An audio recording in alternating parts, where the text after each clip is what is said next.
हम जब मैं जैसे स्कूल के अंदर था, मैंने कई कार्यक्रमों में पार्टिसिपेट किया और जब कोई झंडा फहराता तो दिमाग में आता था काश एक दिन आएगा जब मैं झंडा फहराऊंगा। अरे यार! ठीक है, लेकिन आज हर व्यक्ति को वो अधिकार मिला है कि वो तिरंगा अपने घर पे फहरा सकता है। ठीक है ना, इससे बढ़िया देशभक्ति की भावना क्या होगी कि हम लोग अपने घर में तिरंगा फहरा सकते हैं और एक मैसेज दे सकते हैं, क्योंकि दुनिया के वही देश आगे बढ़े जिन देश के नागरिकों के अंदर राष्ट्रवाद की भावना रही है।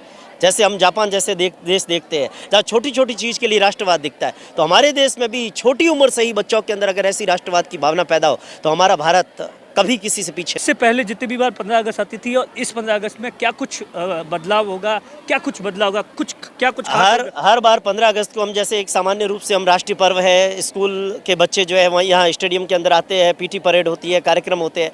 लेकिन इस बार हमने आज़ादी के 75 साल पूरे होने पर तिरंगे को बच्चों के साथ में कनेक्ट करके और एक राष्ट्रभक्ति की एक नई धारा को प्रवाहित करने का काम पूरे देश के अंदर किया है। ठीक है, थैंक यू। बताते हैं कि हमारे लिए राष्ट्रवाद से बढ़कर कुछ भी नहीं है, देशभक्ति की भावना से बढ़कर कुछ भी नहीं है।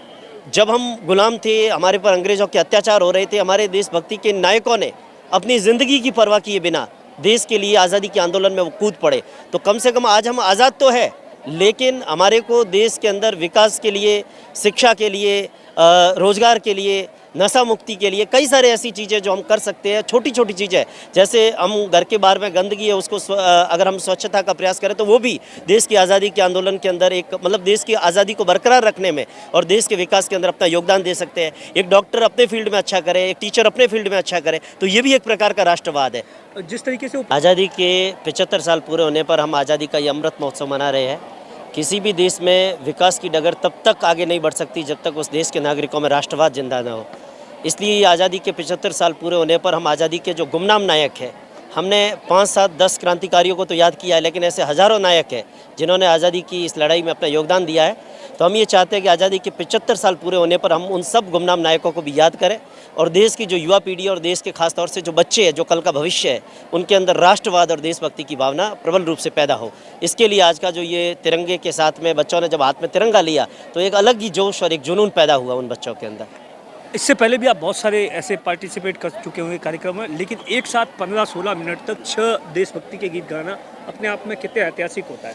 ये बहुत ही एक ऐतिहासिक पल हम कह सकते हैं और ख़ास तौर से उस घड़ी के अंदर जब हम आज़ादी का 75 साल मना रहे हैं, उस अवसर पर जब 15 अगस्त बहुत करीब है और इसी सप्ताह में जब 15 अगस्त पड़ने वाला है, देश के ये बच्चे जो आज लगभग 10,000 से ज़्यादा बच्चे बाड़मेर ज़िले के विभिन्न विद्यालयों से आए हैं और हाथों में तिरंगा लिया और हाथों में तिरंगा लेकर जो फीलिंग आती है राष्ट्रभक्ति की, वास्तव में एक जज्बा, रोंगटे खड़े हो जाते हैं जब देशभक्ति के ये गीत 15-16 मिनट तक लगभग चले लगातार। तब जो 4-5 गीत गाए गए उन सब का क्या मैसेज है, क्या वंदे मातरम से बाद में जो भी गीत गाए उन सबको वो क्या कुछ हमें बताते हैं? हमें ये नहीं रहेगा। बच्चों में कितना जोश आता है ऐसे कार्यक्रमों से?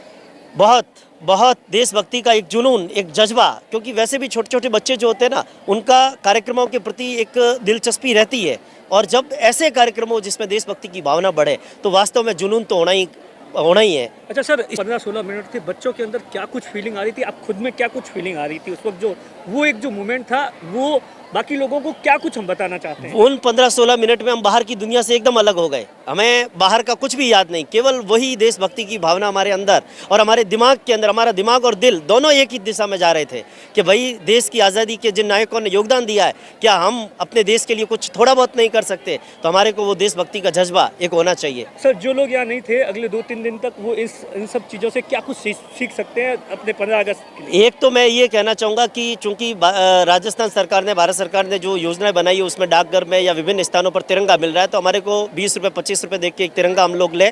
और क्योंकि आज दिन तक हमारा एक सपना था कि हम भी कभी तिरंगा फहराएं। जब हम किसी बड़े अधिकारी को देखते थे तो सोचते थे काश मैं ऐसा अधिकारी बनूं और मैं तिरंगा फहराऊं। आज हर घर तिरंगा, हर मन तिरंगा और हर हाथ में तिरंगा आ गया है, तो हर व्यक्ति तिरंगा लेकर, और अब चूंकि तिरंगे की जो संहिता है, तिरंगे के नियम भी सरल हो गए हैं, रात को भी हम फहरा सकते हैं, तो बहुत सारे नियम परिवर्तित हो गए। तो हर व्यक्ति को ये चाहिए कि आने वाले 3 दिन तक अपने घर में तिरंगा ज़रूर फहराए। सर, जब आप स्कूल में जाते थे, बच्चे थे, इस तरीके से पार्टिसिपेट करते थे, तब तिरंगे का क्या महत्व होता था? और आज के समय में जब सरकार ने इतनी शिथिलता दे दी है, तो इसके पीछे सरकार की क्या कुछ मंशा है?